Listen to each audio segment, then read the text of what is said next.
ഞാൻ വളരെ ഇമ്പോർട്ടൻ്റ് ആയ ഒരു കാര്യം പറയാനാണ് വന്നേക്കണം. ആ വീഡിയോ എല്ലാവരും അവസാനം വരെ കാണുക. നമ്മുടെ വീട്ടിലെ കറണ്ട് ബില്ല് സംഭവിച്ചൊരു കാര്യമാണ്. ഇപ്പം എൻ്റെ വീട്ടിലൊരു സംഭവിച്ച കാര്യമാണ് ഞാൻ നിങ്ങളിലേക്ക് ഷെയർ ചെയ്യണത്. പിന്നെ ഇത് നിങ്ങളുടെ വീട്ടിൽ സംഭവിക്കുക. എൻ്റെ വീട്ടിലെ കറണ്ട് ബില്ല് എന്ന് പറയുന്നത് 2000 ചില്ലാൻ രൂപയാണ് എല്ലാ മാസവും വന്നത്. ഈ മാസം ഒരു 12,000 ചില്ലാൻ രൂപയാണ് നമുക്ക് കറണ്ട് ബില്ലായിട്ട് അവരടിച്ച് തന്നേക്കണം. ഈ ബില്ലാണ്ട് നിങ്ങൾ കാണുന്നത് 12,378 രൂപയാണ് നമുക്ക് ഈ പ്രാവശ്യം ബില്ല് തന്നേക്കണം. എന്താണെന്ന് സംഭവം പിടിയിട്ടിട്ടില്ല. നമ്മളത്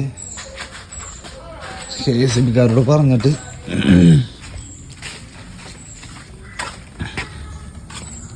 ടെസ്റ്റ് മീറ്ററും കാര്യങ്ങളൊക്കെ സെറ്റ് ചെയ്തിട്ടുണ്ട്. കൊണ്ടുപോയി ഞാൻ KSB ചെന്നൊരു കംപ്ലൈൻറ്റ് എഴുതി കൊടുത്തോട്ടാ. അവർ കൊണ്ടുപോയി ഒരു ടെസ്റ്റ് മീറ്റർ ഇട്ടിട്ടുണ്ട്. ഈ കാര്യങ്ങളൊക്കെ ഉള്ളാരും നമ്മ അത് നോക്കിയിട്ട് എർത്ത് ഇഷ്യൂ ചെക്ക് ചെയ്തപ്പോൾ കണ്ട ട്രിപ്പ് ആവണുണ്ട്. വേറെ പ്രശ്നങ്ങളും കാര്യങ്ങളൊന്നുമില്ല. കണ്ടില്ലേ, ലൈറ്റ് വന്നു. ഇത് ഇവിടെ നമ്മുടെ ട്രിപ്പിൻ്റെ ELC ഇവിടെ ഒരു സംഭവം ഉണ്ട്. ഇതുമ്പോൾ ക്ലിക്ക് ചെയ്ത് കഴിഞ്ഞാൽ നമുക്ക് കണ്ട ട്രിപ്പ് ആവണ്ട. എന്തെങ്കിലും എർത്ത് ഇഷ്യൂ ഒക്കെ ഉണ്ടെങ്കിൽ അപ്പം തന്നെ ട്രിപ്പ് ആവും. അപ്പോൾ വേറെ വിഷയങ്ങളും കാര്യങ്ങളൊന്നും ഇല്ല ശരിക്കും പറഞ്ഞാൽ. ഇപ്പം 10 ദിവസത്തേക്ക് അവർ ടെസ്റ്റ് മീറ്റർ ഇട്ടിട്ടുണ്ട്. എന്താവും കണ്ടറിയണം. നമ്മുടെ വീട്ടിൽ TV, ഇതേ ഒരു ഫാൻ, പിന്നെ ഇതേ ഈ ഒരു ഫാൻ, പിന്നെ ഞാൻ കിടക്കുന്ന റൂമിൽ ഈ ഫാൻ, പിന്നെ നമ്മൾ യൂസ് ചെയ്യാനത് ഈ റൂമിലൊരു ഫാൻ ഉണ്ട്. പിന്നെ അതെ ഒരു മിക്സി, ഇതൊരു ഫ്രിഡ്ജ് എന്ന് പറഞ്ഞ സംഭവം നമുക്കില്ല കേട്ടോ. പിന്നെ അത് എന്നത് ഈ ഒരു വാഷിംഗ് മെഷീൻ ഉണ്ടില്ലേ.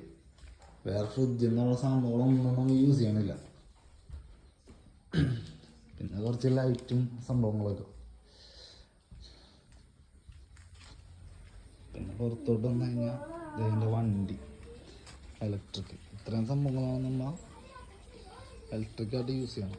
KSB ചെന്ന് ഈ കാര്യം പറഞ്ഞപ്പോൾ അവർ പറഞ്ഞാൽ ടെസ്റ്റ് മീറ്റർ ഇട്ട് നോക്കാനാണ്. അപ്പോൾ നമ്മൾ ആ പൈസ അടച്ച് 445 രൂപ അങ്ങോട്ട് അടച്ച് ടെസ്റ്റ് മീറ്റർ ഇടാനായിട്ട് എഴുതി കൊടുത്ത് ഒരു അപേക്ഷ വെച്ചിട്ട് നമ്മൾ പോകുന്നു.